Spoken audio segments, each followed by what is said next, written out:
మా latest videos కోసం మా ఈ తెలుగు న్యూస్ ఛానల్ సబ్స్క్రైబ్ చేసి గంట సింబల్ యాక్టివేట్ చేసుకోండి. రేపు శుక్రవారం, పైగా పౌర్ణమి ముందు రోజు కనుక రాత్రి 7 తర్వాత గ్లాసుడు కుంకుమ నీళ్లతో ఇలా చేస్తే చాలు లక్ష్మీదేవి కోట్ల రూపాయలను మీకు ఇస్తుంది. మీ దరిద్రాలన్నీ కూడా పోతాయి, కష్టాలన్నీ కూడా పోతాయి. లక్ష్మీదేవి అనుగ్రహం కలుగుతుంది, మీ సుడి తిరిగిపోతుంది, పట్టిందల్లా బంగారం అవుతుంది. చాలామంది చేతిలో ధనం లేక ఎంతో ఇబ్బంది పడిపోతూ ఉంటారు. ఎంత కష్టపడినా సరిపడా ధనం రావట్లేదని ఎంతో బాధపడిపోతూ ఉంటారు. ఇలా ధనం విషయంలో సమస్యలు ఉన్నాయని బాధపడేవారు, ఆర్థికంగా కష్టాలు వస్తున్నాయని దిగులు పడేవారు చక్కగా పౌర్ణమి ముందు రోజున కుంకుమ నీళ్లతో ఒక చిన్న పరిహారం చేస్తే చాలు మీ కష్టాలన్నీ కూడా పోతాయి, విపరీతంగా ధనలాభం కలుగుతుందని శాస్త్రాలు చెప్తూ ఉన్నాయి. ఎందుకంటే పౌర్ణమి ముందు రోజుకు మరియు పౌర్ణమి తర్వాత రోజుకు కూడా ఎన్నో శక్తులు ఉంటాయి. ఈ విషయం చాలామందికి తెలియదు కాబట్టి పౌర్ణమి ముందు రోజున చక్కగా ఒక గాజు గ్లాసును తీసుకొని ఆ గ్లాసులో 1 స్పూన్ కుంకుమని వేసి మంచినీళ్లు పోసి కుంకుమ నీళ్లు రెడీ చేసుకొని ఆ కుంకుమ నీళ్లతో ఈ పరిహారం చేయండి చాలు, ఇక మీకు తిరగనేదే ఉండదు అని సిద్ధశాస్త్రం చెప్తుంది. మరి ఇంతకీ పౌర్ణమి ముందు రోజున కుంకుమ నీళ్లతో ఏం చేయాలి అనే విషయాన్ని ఇప్పుడు మనం ఈ వీడియోలో వివరంగా తెలుసుకుందాము. అంతకన్నా ముందు ఒక పవిత్ర కథను విందాం. ఫ్రెండ్స్, ఫస్ట్ అయితే జై శ్రీరామ్ అని ఒక కామెంట్ చేయండి. అలాగే ఈ వీడియోకి ఒక లైక్ కొట్టి మా ఛానల్ని సబ్స్క్రైబ్ చేసుకొని మాకు సపోర్ట్ చేయండి. పూర్వం ఒక ఊరిలో మంగ అనే ఒక విధవరాలు ఉండేది. ఆమె చాలా దుఃఖంలో ఉంది. ఎందుకంటే వివాహం జరిగిన కొన్ని రోజులకే తన భర్త మరణించాడు. ఆ సమయంలో ఆమె గర్భవతి. ఆమెకు బ్రతకడానికి కూడా ఇష్టం లేదు. తన భర్తతో పాటు మరణించాలనుకుంది. కానీ కడుపులో ఉన్న తన బిడ్డ కోసం జీవించాలని గుండె ధైర్యం చేసుకుని బ్రతుకుతుంది. భర్త లేని కారణంగా ఆమె చాలా కష్టాలను అనుభవిస్తూ ఉండేది. ఆమెను సమాజంలో ఎవరూ గౌరవించేవారు కాదు. ఆమెకు 2 పూటలు తినడానికి తిండి కూడా దొరకటం కష్టమైపోయింది. భర్త లేని కారణంగా ఆమె ఆస్తులు కూడా బంధువులు తీసుకొని ఆమెను ఒంటరి దానిని చేశారు. ఎవరు ఆమెకు తోడుగా ఉండి ధైర్యం చెప్పేవారు లేరు. ఆమె ఇలా అనుకుంటుంది, అయ్యో, నా విధిరాతలోనే ఇలా జీవించాలని రాసి ఉంది. జీవితాంతం ఒక స్త్రీకి తోడుగా ఉండి ధైర్యాన్నిచ్చేది ఒక భర్త మాత్రమే. కానీ నాకు ఆ భర్తను ఆ భగవంతుడు దూరం చేశాడు. భర్త లేని స్త్రీకి ఈ లోకంలో విలువ లేదు. ఇక నా కడుపులో ఉన్న బిడ్డ కోసం నేను బ్రతుకుతున్నాను. బిడ్డ పుట్టిన తర్వాత ఏం జరుగుతుందో, నా జీవితంలో ఏమైనా మార్పు వస్తుందో లేదో చూస్తాను. నేను పడుతున్న ఈ కష్టాలను నా బిడ్డకు కలిగించకు దేవుడా అంటూ ఆ దేవుణ్ణి ప్రార్థిస్తుంది. ఎంతో కష్టంగా జీవితం గడుపుతూ ఉండగా ఒక రోజున ఆమెకు మగబిడ్డ జన్మించాడు. ఆ బిడ్డకు సోమనాథ్ అని పేరు పెట్టింది. ఆమె ప్రతిరోజు వేరే వారి ఇంట్లో పాచి పని చేయడానికి వెళ్ళేది. అలా తన కొడుకును కష్టపడుతూ పెంచుకుంటుంది. అలా ఆ పిల్లవాడు పెద్దవాడు అవుతూ ఉన్నాడు. చూస్తూ ఉండగానే అతనికి 10 సంవత్సరాలు వచ్చాయి. అతను ప్రతిరోజు బయట పిల్లలతో కలిసి ఆడుకునేవాడు. ఒకరోజు సోమనాథు తన తల్లి వద్దకు వచ్చి ఇలా అంటున్నాడు, అమ్మా, నాకు చాలామంది స్నేహితులు ఉన్నారు. వారందరూ కూడా చాలా ధనవంతులు. వాళ్ళ ఇంట్లో అన్ని రకాల వసతులు ఉన్నాయి. వాళ్ళందరిలోకి నేను మాత్రమే చాలా పేదవాణ్ణి. మనకు 2 పూటల భోజనం కూడా సరిగ్గా లభించటం లేదు. మనకు ఆ భగవంతుడు ఎందుకమ్మా ఇంత అన్యాయం చేశాడు? నేను ఇంత కష్టాల్లో ఎందుకు జీవించవలసి వస్తుంది అంటూ అడుగుతాడు. పిల్లవాని మాటలు విన్న ఆ తల్లి, నాయనా, బాధపడకు. మన అదృష్టం మనల్ని విడిచి వెళ్ళిపోయింది. మన విధిరాతలోనే ఇలా కష్టపడాలని రాసి ఉంది. అందుకే మనం ఇన్ని కష్టాలను అనుభవిస్తూ ఉన్నాం. ఆ విధిరాతను ఎవ్వరూ తప్పించలేరు నాయనా. ఆ భగవంతుడు ఏది చేసినా అది మన మంచికే అనుకోవాలని అంటుంది. అప్పుడు ఆ బాలుడు, అమ్మా, అందరినీ సుఖంగా ఉంచిన భగవంతుడు మనల్ని మాత్రమే ఎందుకు కష్టపెడుతూ ఉన్నాడు? నేనైతే చిన్న పిల్లవాడినే కదా, నన్ను కూడా ఇంత కష్టపెడతాడా ఆ భగవంతుడు? అమ్మా, ఆ భగవంతుడు ఎక్కడుంటాడో చెప్పు, నేను నేరుగా ఆయన వద్దకే వెళ్ళి నాకు ఇంత పేదరికం ఎందుకు ఇచ్చావని అడుగుతాను అని అన్నాడు. అప్పుడు ఆ తల్లి, నాయన, ఆ భగవంతుడు అన్ని చోట్ల ఉంటాడు అని అంటుంది. కానీ ఆ పిల్లవాడు వినటం లేదు. లేదమ్మా, ఇక్కడ ఆయన లేడు కదా, నువ్వు నాకు అబద్ధం చెప్తున్నావు. ఆయన ఎక్కడుంటాడో నిజం చెప్పు అని అంటుంది. ఆ పిల్లవాడు ఎంత చెప్పినా వినకపోవటంతో అప్పుడు ఆ తల్లి, నాయన, ఆ భగవంతుడు అడవుల్లో ఉంటాడని అంటుంది. ఇక ఆ పిల్లవాడు ఉదయాన్నే నిద్రలేచి అడవుల్లోనికి వెళ్ళిపోయాడు. ఆ అడవిలో భగవంతుని కోసం వెతకటం ప్రారంభించాడు. ఉదయం నుండి సాయంత్రం వరకు భగవంతుణ్ణి వెతుకుతూనే ఉన్నాడు. కానీ ఎక్కడా కూడా అతనికి భగవంతుడు కనిపించలేదు. ఆ చీకటి పడుతుంది. అతని కళ్ళల్లో నీళ్లు తిరుగుతున్నాయి. అతను గట్టిగా ఏడుస్తూ స్పృహ తప్పి ఆ అడవిలోనే పడిపోయాడు. అదే సమయంలో శ్రీ మహావిష్ణువు లక్ష్మీదేవితో కలిసి భూలోక సంచారం చేస్తూ ఉండగా అప్పుడే వారి దృష్టి ఆ బాలునిపై పడుతుంది. అప్పుడు లక్ష్మీదేవి శ్రీ మహావిష్ణువుతో ఇలా అంటుంది, స్వామి అటు చూడండి, ఆ చిన్నపిల్లవాడు అడవిలో దారి తప్పి పడిపోయినట్టుగా ఉన్నాడు. అతనికి మనం సహాయం చేసి అతడిని వారి తల్లిదండ్రుల వద్దకు పంపించి వేద్దామా అంటుంది. ఇద్దరూ మారువేషం ధరించి ఆ పిల్లవాడి దగ్గరికి వెళ్తారు. అప్పుడు లక్ష్మీదేవి ఆ బాలుణ్ణి లేపి అతనితో ఇలా అంటుంది, నాయనా నువ్వు ఎవరు? నీ పేరేమిటి? ఇంత దట్టమైన అడవిలోనికి ఎందుకు వచ్చావు? నీ వెంట ఎవరూ లేరా అని అడుగుతుంది. అప్పుడు ఆ బాలుడు, నా పేరు సోమనాథ్, నేను భగవంతుణ్ణి కలవడానికి వెళ్తున్నాను అంటాడు. అప్పుడు లక్ష్మీదేవి, ఎందుకు భగవంతుణ్ణి కలవాలనుకుంటున్నావు అంటూ అడుగుతుంది. అప్పుడు ఆ బాలుడు, నేను చాలా పేదవాడిని, నాకు 2 పూటలా కడుపు నిండా ఆహారం కూడా లభించటం లేదు. ఇంత కఠినమైన దరిద్రం నాకు ఎందుకు ఇచ్చాడో ఆ భగవంతుణ్ణి అడగడానికి వెళ్తున్నాను అని అంటాడు. అప్పుడు శ్రీ మహావిష్ణువు ఇలా అంటాడు, నాయనా నీ విధిరాతలోనే ఇలా రాసి ఉంది, ఇక దానిని నువ్వు అనుభవించవలసిందే, కాబట్టి నువ్వు ఇప్పుడు జాగ్రత్తగా మీ ఇంటికి వెళ్ళిపో అని అంటాడు. అప్పుడు ఆ పిల్లవాడు, లేదు లేదు లేదు, నేను తప్పకుండా భగవంతుణ్ణి కలిసి వెళ్తాను, ఈ వరకు నేను ఇంటికి వెళ్ళను అని అంటాడు. అతని మాటలు విన్న లక్ష్మీదేవికి ఆ బాలునిపై దయ కలిగింది. ఆమె శ్రీ మహావిష్ణువుతో, దేవా ఆ పిల్లవాడిని చూస్తే నాకు చాలా జాలి కలుగుతుంది, అతనికి ఏమైనా ఇవ్వండి అని అంటుంది. అప్పుడు శ్రీ మహావిష్ణువు, దేవి ఈ బాలునికి నేను ఏమి ఇవ్వాలి? అతని విధిరాతలోనే ఏమీ లేదు, అతనికి పొందే అదృష్టం కూడా లేదు, నేను ఏది ఇచ్చినా అతను నిలుపుకోలేడని అంటాడు. అప్పుడు లక్ష్మీదేవి, స్వామి మన పని ఇవ్వటం, మీరైతే ఇవ్వండి, ఆ తర్వాత పిల్లవాడు అదృష్టం అని అంటుంది.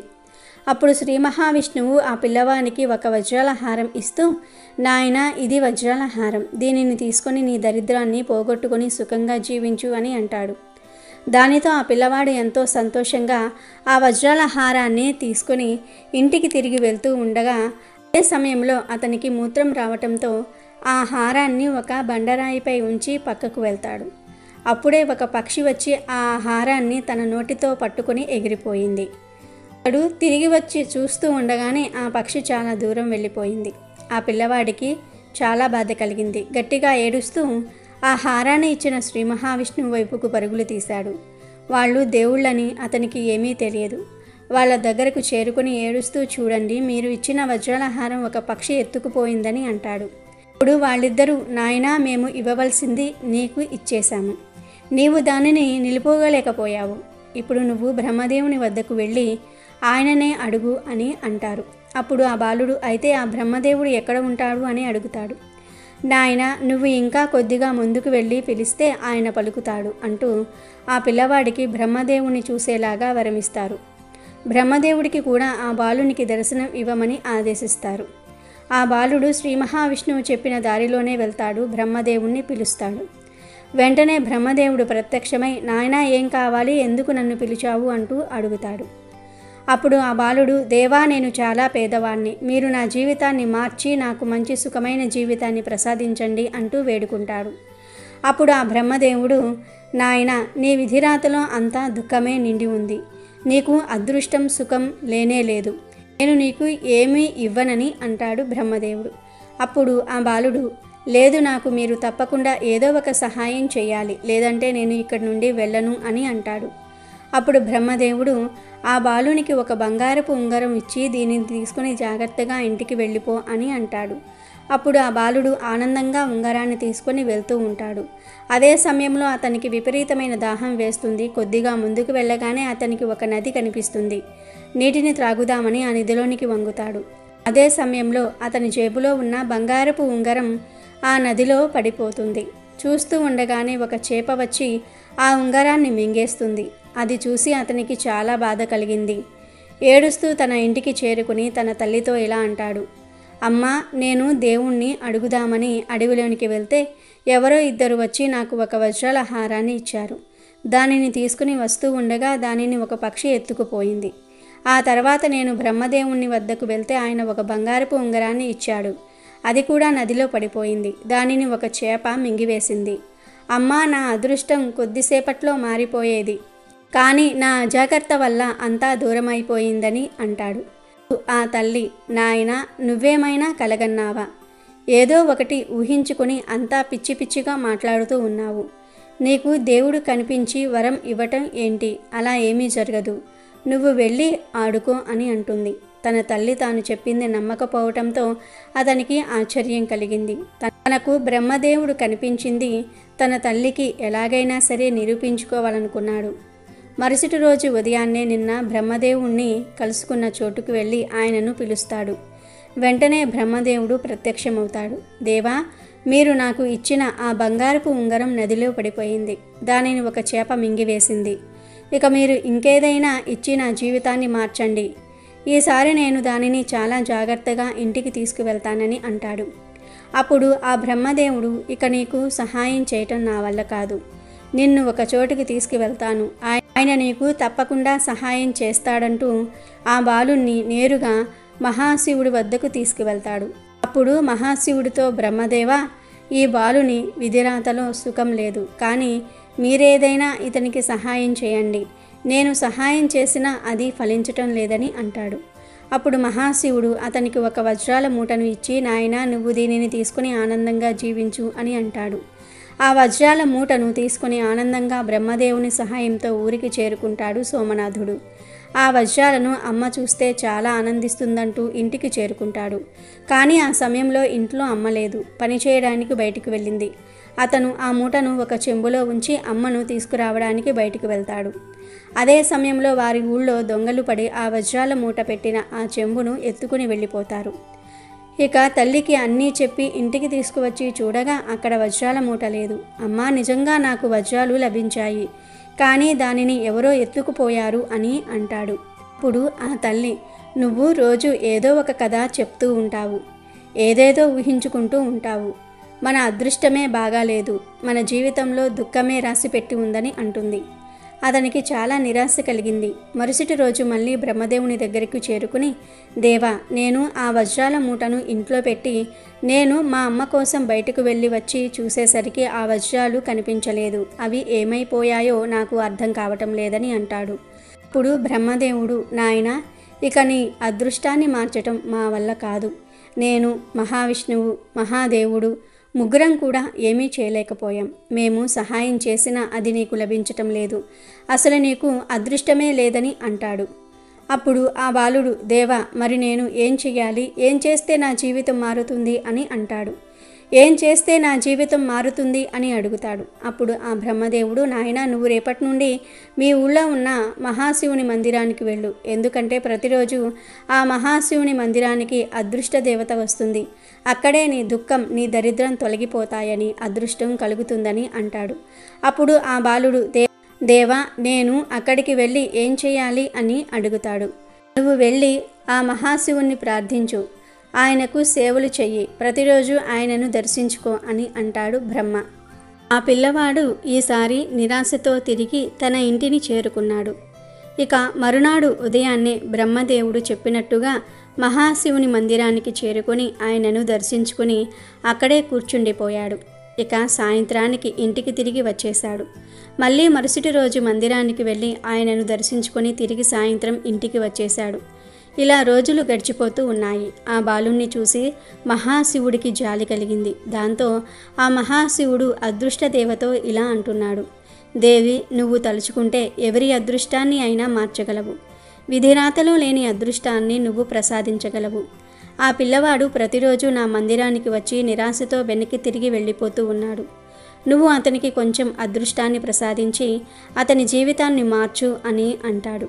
అప్పుడు ఆ అదృష్ట దేవత, మహాదేవ, బ్రహ్మదేవుడు అతని విధిరాతలో అదృష్టం, సుఖం రాయనే లేదు. అతని తలరాతలో కేవలం దుఃఖమే నిండి ఉంది. అతనికి నేనేమి ఇవ్వగలనని అంటుంది. మహాశివుడు, దేవి, నువ్వైతే అదృష్ట దేవతవు, దరిద్రులను కూడా ధనవంతులుగా మార్చగలవు. విధిరాతలో లేని అదృష్టాన్ని నువ్వు ప్రసాదించగలవు. దేవి నా మందిరానికి వచ్చి బాధతో తిరిగి వెళ్తే నాకు చాలా బాధగా ఉంటుంది. ఆ పిల్లవాడు తన అదృష్టాన్ని మార్చుకోవడానికి ఎంతగానో తపిస్తూ ఉన్నాడు.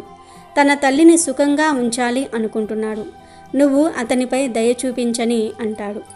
ఆ మహాదేవుని ఆదేశంతో ఆ అదృష్టదేవి మరునాడు మందిరానికి వెళ్ళింది.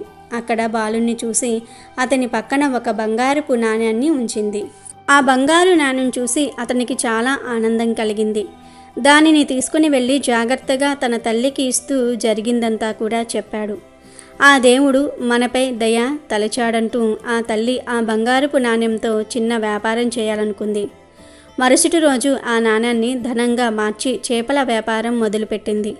ఒకసారి ఒక చేపను కోస్తున్నప్పుడు ఆ చేప కడుపులో నుంచి ఒక బంగారపు ఉంగరం బయటపడింది. అది చూసిన ఆ బాలుడు, అమ్మా, నేను చెప్పాను కదా, ఈ బంగారపు ఉంగరం బ్రహ్మదేవుడు ఇచ్చినది. ఆ రోజు ఈ చేప మింగేసింది. ఈరోజు అదే మన వద్దకు తిరిగి వచ్చిందని అంటాడు. ఇక ఆ తల్లి బాలుణ్ణి పూర్తిగా నమ్మింది. ఆ తల్లి చాలా సంతోషించింది. ఒకరోజు ఆ తల్లి తన కుమారుడితో, నాయనా, మనం ఈరోజు బ్రాహ్మణులకు భోజనం పెడదాం. వంట చేయడానికి పక్కన ఉన్న అడవిలోనికి వెళ్ళి ఎండిపోయిన కట్టెలు తీసుకురా అని అంటుంది. ఆ బాలుడు కట్టెల కోసం అడవికి వెళ్ళాడు. ఒక ఎండిపోయిన చెట్టుపైకి కట్టెల కోసం ఎక్కుతాడు. అక్కడ అతనికి ఎండిపోయిన ఒక పక్షి గూడిలో ఒక వజ్రాల హారం కనపడుతుంది. ఆ హారం మొదటగా మహావిష్ణువు ఇచ్చినది. పక్షి ఎత్తుకొని వచ్చి ఇక్కడ పెట్టింది. దానిని చూసి అతనికి చాలా ఆనందం కలిగింది. దానిని తీసుకుని ఇంటికి బయలుదేరగా అతనికి దారిలో దాహం వేసింది. అటు ఇటు చూడగా అతనికి ఒక చెంబు కనిపించింది. దానితో నీళ్లు ముంచి తాగుదామని దానిని చేతిలోనికి తీసుకోగా అందులో వజ్రాల మూట కనిపించింది. అతనికి ఆనందం మరింతగా పెరిగిపోయింది. పోయిన వజ్రాలు కూడా దొరికాయి. ఆ వజ్రాల హారము, వజ్రాలు రెండూ తీసుకొని ఇంటికి చేరుకున్నాడు. వాటిని తల్లికి ఇచ్చి, అమ్మా, నువ్వు నమ్మలేదు కదా, ఇదిగో నేను నీకు ముందుగా చెప్పిన వజ్రాల హారం, వజ్రాలు మళ్ళీ నాకు దొరికినాయని అంటాడు. తన కుమారుణ్ణి గుండెలకు హత్తుకుని, నాయనా, నువ్వు చాలా అదృష్టవంతుడివి. నీకు దేవతల దర్శనం కలిగింది. వారే మన దరిద్రాన్ని పోగొట్టి మనకు ఇంత అదృష్టాన్ని ప్రసాదించారని అంటుంది. ఇక అప్పటి నుండి వాళ్ళ జీవితమే మారిపోయింది. చాలా సంతోషంగా తమ జీవితాన్ని జీవించారు కదా. అదృష్ట దేవత దృష్టి మనపై ఉంటే ఎన్నో సంవత్సరాల నుండి ఉన్న దరిద్రమంతా కూడా మనకు అదృష్టంగా మారుతుంది. ఆమె అనుగ్రహం మనపై లేకపోతే ఎందరు దేవుళ్ళు ఎంత ధనం మనకు ప్రసాదించినా, ఎన్ని సహాయాలు చేసినా అది మనకు లభించదు. అలాగే ఆ మహాశివుని కృప కూడా మనపై ఉంటే ఏ కష్టాలు మనల్ని ఏమీ చేయలేవు. ఇక వీడియోలోకి వస్తే, పౌర్ణమి ముందు రోజున అంటే రేపు పౌర్ణమి అనగా ఈరోజు రాత్రి 7 గంటల తర్వాత చక్కగా ఒక గాజు గ్లాసును తీసుకోండి. ఈ పరిహారానికి గాజు గ్లాసు వాడితే చాలా మంచిది. గాజు గ్లాసు లేకపోతే వేరే ఏ గ్లాసుతో అయినా ఈ పరిహారం చేసుకోవచ్చు. స్టీల్ గ్లాసుతో కూడా చేసుకోవచ్చు. ముందు గ్లాస్ తీసుకొని ఆ గ్లాసులో మంచి వాటర్ పోసి 1 స్పూన్ కుంకుమను వేయండి. ఇప్పుడు కుంకుమ నీళ్ళు రెడీ అవుతాయి కదా. ఈ కుంకుమ నీళ్ళల్లో చిటికెడంత పసుపును కూడా వేయండి. ఎందుకంటే కుంకుమ అనేది మహాశక్తివంతమైనది. కుంకుమకు మన కష్టాలను తొలగించే శక్తి ఉంటుంది. కుంకుమతో పరిహారాలు చేస్తే మన జీవితాలు మారిపోతాయి. కుంకుమకు అందుకే పరిహార శాస్త్రంలో ఎంతో ప్రాధాన్యతను ఇచ్చారు. కుంకుమ మన సుడిని తిప్పేసే అంత శక్తిని కలిగి ఉంటుంది. కుంకుమకు చిటికెడు పసుపు కలిపితే దాని శక్తి మరింత పెరుగుతుంది.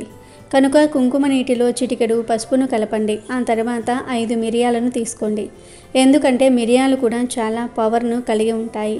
మిరియాలంటే అమ్మవారికి చాలా ఇష్టం. మిరియాలు మన కష్టాలను తొలగించేస్తాయి, మన జీవితాలని మార్చేస్తాయి. కాబట్టి 5 మిరియాలు తీసుకొని వాటిని మెత్తగా పొడిలాగా చితక్కొట్టి తర్వాత ఆ మిరియాల పొడిని కుంకుమ నీటిలో కలపండి.